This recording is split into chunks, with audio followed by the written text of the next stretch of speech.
Bueno, pues les voy a proponer un turismo un tanto especial, un turismo que se escapa a veces de lo que tenemos en mente, ¿no? Es que me voy a las Islas Hawái, a las Islas Seychelles, me voy a la playa y tal. No, no, no, no. Les voy a hablar de otro turismo, pero que no se lo pierdan porque es muy, quizás a lo mejor, más interesante y mucho más cultural. Le hablo del turismo oscuro. ¿De qué nos está hablando Pedro? Quien sabe mucho de ello es nuestra invitada, que es la autora del libro Turismo Dark o Turismo Oscuro. Miriam del Río, muy buenas noches. Buenas noches. Bienvenida. Muchas gracias. Tú en vez de irte a las Seychelles, a la playa, ¿verdad? Te vas, sí. ¿Dónde te vas? Voy a lugares oscuros, lugares que están asociados con el misterio, la muerte, el abandono, lugares donde han tenido lugar catástrofes que pueden ser bien por la acción del hombre o naturales. Todo este tipo de emplazamientos que rezuman un halo de misterio, ahí voy yo. ¿Y eso por qué? ¿Esa atracción? ¿Por qué? ¿Por qué es lo que te llama de todo ello? Bueno, yo siempre me he sentido atraída por estos lugares. ¿Sí? Yo visitar los cementerios, un lugar que da mucha paz, muy tranquilo. Siempre que voy a una ciudad voy a ver qué cementerio o qué cementerios hay interesantes allí porque te transmite mucha información. La realidad es que la gente piensa, un cementerio puede ser una cosa gris, una cosa triste. No, te da mucha información si eres capaz de observar. No solamente ver, sino observar todo lo que tienes. ¿Qué tendría que observar en un cementerio para que me den información de qué? ¿De los lugareños? Por ejemplo, ¿sí? Por ejemplo, mira, nada más allá, el cementerio de Praga, por ejemplo, es un lugar fantástico que no te muestra siquiera un 5% de lo que hay. Hay como 12 capas una sobre la otra de personas enterradas, ya que durante un tiempo pues, estaba prohibido enterrar a personas fuera del espacio que tenían, en el que había, por tanto había que aprovechar. Hay 12 capas, una superpuesta de tumbas en el cementerio judío de Praga. Y si te fijas en todos los epitafios, en los nombres de las lápidas, puedes ver a qué se dedicaba cada persona. Hay dibujos, hay piñas, hay tal. Cada una está asociada a, por ejemplo, el trabajo, el oficio de cada persona, ¿no? Se ven también el tema de las piedras que están colocadas unas encima de las otras. ¿Y a ti no te da pena, te da tristeza? No. No, yo no lo veo. ¿Por qué no lo ves desde ese punto de vista? No, la verdad es que no lo veo desde el punto de vista triste, sino que en todas las culturas la muerte es importante, está ahí, ¿no? Por tanto, la visión occidental es una visión quizá un punto más triste, pero en otras culturas, en Asia, etcétera, la muerte no se ve como algo triste, como algo oscuro, se ve como simple cambio de estado. Paso de la vida a la muerte, hay algo más allá. ¿Me permites, desde luego que hay algo más allá, me permites viajar contigo en este turismo dark? Claro, sí, vamos con allá. Este trabajo tuyo, sí, pues venga, nos vamos a ir ahora. ¿A dónde nos vamos? Tengo aquí varias anotaciones. A la ciudad fantasma de Pripyat, en Ucrania, nada más. Fíjate, y nada menos. Un lugar muy interesante, muy enigmático, pero peligroso. La ciudad fantasma de Pripyat pues tiene que ver un poco con ese accidente, el mayor accidente nuclear que ha habido nunca, en 1986, la central nuclear de Chernóbil, en donde bueno, se estaban realizando unas pruebas precisamente para asegurar y mejorar la seguridad del reactor de la central. Hubo una explosión, el reactor explotó y aquello liberó pues, gases de fisión a la atmósfera. Muchas personas que precisamente estaban viviendo en la zona de Pripyat, la ciudad que estaba pues, muy cerquita de la central, porque precisamente allí estaban los trabajadores y las familias de los trabajadores en esa ciudad, no fueron evacuados hasta 36 horas después del accidente. Aquellas personas estuvieron ingiriendo todo tipo de radiación y por eso se ha declarado pues, tantos casos de cáncer de tiroides, malformaciones en los bebés, hoy incluso todavía siguen naciendo personas con algún tipo de afectación. Ese lugar hoy en día es visitable. ¿Es visitable? Es visitable bajo tu responsabilidad, porque evidentemente esa zona ya no es igual de radiactiva que en aquella época, pero lo sigue siendo. Pues estamos viendo imágenes de Pripyat, ¿no? Hoy en día. ¿Esas son las imágenes? ¿Así se ha quedado? Así se ha quedado. Es una ciudad fantasma completamente. Y tú puedes entrar en las casas y ver qué es lo que... Todo cómo lo dejaron las personas, porque piensa que la gente pensó que aquello era temporal. La gente pensó que iba a volver rápidamente y claro, lo dejaron todo. Todo tras ellos. Todo tras ellos. Ropa, todo. Incluso, sus enseres más personales. incluso los animales de compañía. ¿Qué me perros, dices? gatos, y hay una comunidad tremenda hoy en día que son los descendientes de esos perros que fueron dejados allí por sus familias pensando que después volverían y nunca más volvieron a buscarlos. Y esos perros evidentemente son radioactivos, al igual que todo lo que hay en Pripyat. Y hoy en día, y ahí viene un poco lo curioso de este turismo dark, de esta localización, es que hay empresas que se dedican precisamente a llevar grupos guiados a Pripyat, a pesar de la radioactividad.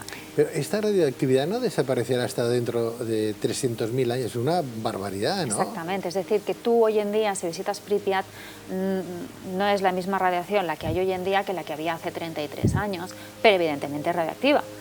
Entonces, cuando estos tours te llevan estas empresas, van con el medidor de radioactividad y te van diciendo, oye, por aquí puedes pasar, por aquí no, vigila y tal, porque no todo es igual de radioactivo. Según ellos, lo que ellos afirman es que cuando uno visita Pripyat durante aproximadamente un día, 24 horas, la radioactividad que tu cuerpo absorbe no deja de ser más o menos como 1 o 2 radiografías. Bueno, eso es una forma de venderlo, ¿no? Pero claro, ¿quién se lo cree, no? O quién ¿Quién se se lo- anima a hacerlo. Claro, vas sano y te vuelves con una enfermedad, o dentro de poco puedes cursar una enfermedad dura, ¿eh? Es una ruleta rusa, Es una nunca ruleta mejor rusa. dicho. ¿Y los animales que se quedaron allí, por ejemplo, han tenido algún tipo de distorsión genética?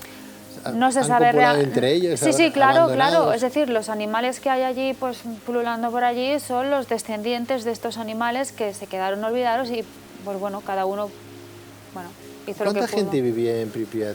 Y vivía bastante, no recuerdo exactamente el número, pero era un número importante porque eran los trabajadores de la central más sus familias. De hecho, se habla de que era una ciudad, la ciudad del futuro, una ciudad mucho más avanzada, estamos hablando de la época del comunismo, pero una ciudad mucho más moderna de la cuenta. Madre. Había, pues claro, polideportivos, cines, centros comerciales, tenían incluso, pues, como hemos visto en las fotografías, un parque de atracciones que debía de ser inaugurado una semana más tarde de la explosión. No llegó a inaugurarse nunca.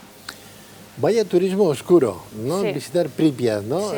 Bueno, pues vamos a seguir viajando por todo, porque has hecho un planteamiento como de 50 pasajes, ¿no? Sí, aproximadamente he escogido una serie de localizaciones repartidas por todo el mundo. El Sí. libro está dividido en los 5 continentes para que cada uno pueda escoger qué es lo que le apetece leer hoy. Está muy bien. Bueno, pues estamos en el sur de Francia ahora. Nos vamos a Oradour-sur-Glane, ¿no? Sí, ¿Qué sí. pasó en este pueblo? Cuéntanos. Pues es una historia muy triste. Aquí nos hemos de situar aproximadamente durante la Segunda Guerra Mundial, cuando, bueno, más o menos la época del desembarco de Normandía. Oradour-sur-Glane era una ciudad, la típica ciudad de campiña en Sí. Francia, la típica estampa de pintor Sí. de aquella época, Sí, sí. que una buena mañana llegó al pueblo un regimiento de soldados, una columna de soldados comandada por Adolf Dickmann, y era un personaje que estaba buscando un pueblo que a él le habían explicado que ocultaba, pues, todo tipo de material para la guerrilla, munición, etcétera, etcétera. Y el hombre fue a parar a Oradour-sur-Glane cuando en realidad ese depósito de munición estaba en Oradour-sur-Bailly. Pero son dos pueblos muy similares en el nombre, equivocaron. muy cerca el uno del otro, a 30 kilómetros de distancia, y fue a parar a la ciudad equivocada. Todo eso desembocó en que cuando llegaron los soldados aglutinaron a todo el pueblo en la plaza central. Allí separaron hombres y mujeres y niños. Las mujeres y los niños los encerraron en la iglesia y a los hombres se los llevaron al exterior del pueblo. Todos fueron fusilados. Todo el pueblo fue borrado. Borrado. Borrado ¿Y las mujeres y los completamente. niños? Fueron también fusilados y prendieron fuego a la iglesia. Y si alguien quería salir porque se estaba quemando, le fusilaban. Fue tremendo lo que ocurrió allí. Las imágenes que estamos viendo Son de ahí. imágenes reales de hoy en día. Esto se puede visitar y Es ver que, tal cual. Claro, Oradour-sur-Glane es interesante porque una vez acabó la guerra, el gobierno francés no quiso arreglar el pueblo, restaurarlo, etcétera, etcétera. Quiso dejarlo tal cual lo dejaron los nazis en el 44 para que las generaciones posteriores no olvidaran lo que había sucedido, ¿no? Por tanto, un paseo por Oradour-sur-Glane es un paseo, es un retorno al pasado en el tiempo, a aquella época se pueden ver pues, los coches calcinados, si te fijas, impactos de bala en algunos edificios, carritos de bebé, teléfonos, básculas, bueno, tal cual estaba. Qué manera, ¿no?, también de recordar más macabra, de recordar la historia y hacerla presente, ¿no? Porque al final eso no se sana. La verdad es que es una visita que uno cuando, igual que un campo de concentración, cuando uno visita un lugar como esto se queda muy compungido, se queda triste, ¿no?, y se queda haciendo un ejercicio de introspección a sí mismo, ¿no? Es un poco entender todo lo que sucedió allí, y creo que es una visita interesante desde el punto de vista cultural e histórico y necesaria incluso, porque si no la gente lo olvida.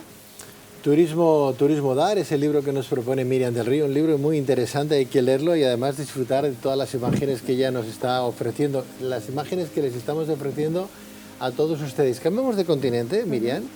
Nos vamos a Estados Unidos, sí, nos vamos a Centralia, ¿sí? Ese pueblo minero. ¿Qué pasó? Cuéntanos.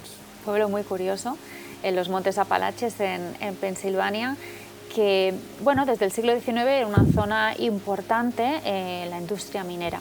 Todo el pueblo y todos los alrededores vivían un poco de la industria minera, formaba parte del Manufacturing Belt, por tanto era una zona importante. Lo que ocurrió es que con la llegada del petróleo, del gas, pues este pueblo cayó un poco en desgracia y toda esa industria desapareció. Y el pueblo en los años 60 se dedicó a utilizar las antiguas minas como vertedero. Y aún más, no se le ocurrió que algunos de esos vecinos empezaran a quemar todos esos desperdicios en las minas.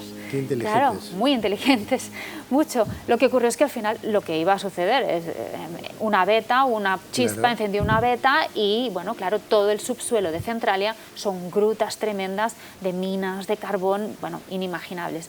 Y aquello empezó a arder, arder, arder y no hubo manera humana de apagarlo. Se consiguió apagar el exterior, pero en el interior fue imposible. Pero tapándolo todo, que no entrara nada de oxígeno. Claro, pero luego ahí viene lo interesante del tema. El gobierno, como no sabía bien qué hacer y cómo extinguir el fuego, no se le ocurrió otra genial idea que empezar a realizar una serie de orificios en puntos concretos bajo el pueblo para que de esta manera pudieran ver por dónde iba avanzando el fuego. Pero claro, también estaban dando rienda suelta, estaba pues haciendo que entrara más oxígeno. Por tanto, aquello se le fue de las manos, hasta tal punto que llegó un momento que habían 700 grados de temperatura bajo el pueblo. Aquello fue impracticable de vivir en los años 80 y se tuvo que evacuar el pueblo porque empezaron a aparecer socavones, exhalaban vapores de dióxido de carbono. O sea, que allí no vive nadie. Claro, hoy en día quedan como 3, 4, 5 personas que se han negado a marcharse, que dicen, oye, nosotros hemos nacido aquí y aquí moriremos. Pero claro, viven en una zona súper peligrosa. Estos son los viajes que tú nos planteas con tu magnífico libro. O sea, que cogemos el libro y vamos a visitar todo el mundo, al menos estos 50 pasajes más o menos. Sí, este libro está planteado desde la perspectiva de a la persona que le interese conocer estos lugares más dark, más oscuros, que quieran atreverse a utilizar el libro como una guía de viajes, pero también para la persona que le apetezca tomarse un café y desde la comodidad del sofá pues poder empezar a leer los pasajes que le interesen, claro. Déjame que te lleve, permíteme llevarme a Okigahara, ¿no? A que nos vamos a Japón, ¿no? Qué triste es este bosque, ¿no? Este bosque pone los pelos de punta. Sí. Sí, es el que bosque... ha salido en muchas películas. Se le conoce como el bosque de los suicidios. Es un lugar que está más o menos a unos 100 kilómetros aproximadamente de Tokio, la capital, y es un lugar que pone los pelos de punta porque es el lugar que escogen muchísimas personas cada año para suicidarse. Imagínate. Es un lugar que, claro, ya sabemos, la cultura nipona es una cultura muy reprimida, es una cultura que rara vez expresa sus sentimientos y que tiene esa presión interior, el trabajo, solamente se piensa en el trabajo, trabajo, trabajo, y llega un momento pues que, claro, tiene una presión interior, tienen pues tan depresivos, no tienen ninguna manera humana de sacar todo aquello, y hay veces que estas personas no encuentran otra salida más que la del suicidio. Entonces se acercan hasta este bosque. ¿Y qué se puede ver en este bosque? ¿Qué es lo que tiene curioso? Bueno, cuando uno se va acercando a este bosque, ya para empezar, el gobierno empieza a indicar una serie de carteles que te dicen no entres en este bosque solo, por favor, no lo hagas, seguro que hay una solución, un número de atención psicológica para que la persona, si quiere, pueda llamar. Todos son peticiones, por favor, de que te lo pienses 2 veces porque ya se sabe lo que ocurre ahí dentro. Si uno se adentra en ese bosque, que además es muy tupido, que rara vez entra el aire, prácticamente no hay ruido, es muy silencioso, es un lugar muy enigmático, da miedo. Si uno se adentra en las profundidades del bosque, puede llegar a ver pues, personas ahorcadas, restos de todo lo que esas personas... ¿La persona sigue estando ahí? ¿El gobierno no la retira? Llega un momento que hay unas batidas que se hacen que van retirando todos los cuerpos, pero dependiendo del momento en que vayas... Todos los cuerpos, o sea, no hay ni 1, ni 2, ni 50, hay... Aproximadamente unas 100 personas cada año van a quizá 100 personas cada año. Suicidarse. Sí, parece mentira, pero es así. Se escoge este bosque también porque la cultura japonesa entiende que tú eres responsable de todo lo que tú hagas, es decir, hasta de tu propia muerte. Lo que significa, si tú, por ejemplo, estás harto de tu vida y no encuentras otra salida, deseas suicidarte y vas a tirarte a la vía del tren, ese tren va a sufrir retrasos. Pues tus familiares se van a ver obligados a pagar al gobierno por esos retrasos del tren y además a pagar a cada viajero por el retraso que haya sufrido para llegar a su casa o para llegar al trabajo. Además. Por tanto, llega un momento en que esta gente lo que hacen es ir al bosque y así no hay problema ninguno. No hay problema ninguno. Vaya turismo, ¿eh? Desde luego totalmente diferente a lo acostumbrado, ¿eh? Sí, pero es un turismo de respeto en el sentido de conocer la historia que hay.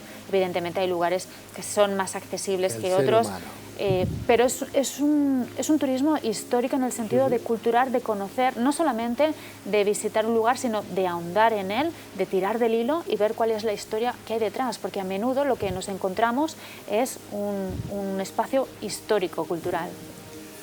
Bueno, pues Miriam, muchísimas gracias. Es que ahora mismo se ha cruzado por aquí la mosca de la tele. Sí. La mosca de la tele que no sé por dónde ha entrado. Diríamos, era moscadar, sí. Que ahora ha venido del bosque. Ahora mismo, lo mismo. Ha pasado como si fuera sí. Pues un poltergeist a mí, ¿no? Sí. Turismo Dar es la novela que nos propone Miriam del Río aquí en Tierra de Sueños. Que tengas muchos éxitos, Miriam. Mucha suerte, gracias. Buenas noches. Gracias. Buenas noches.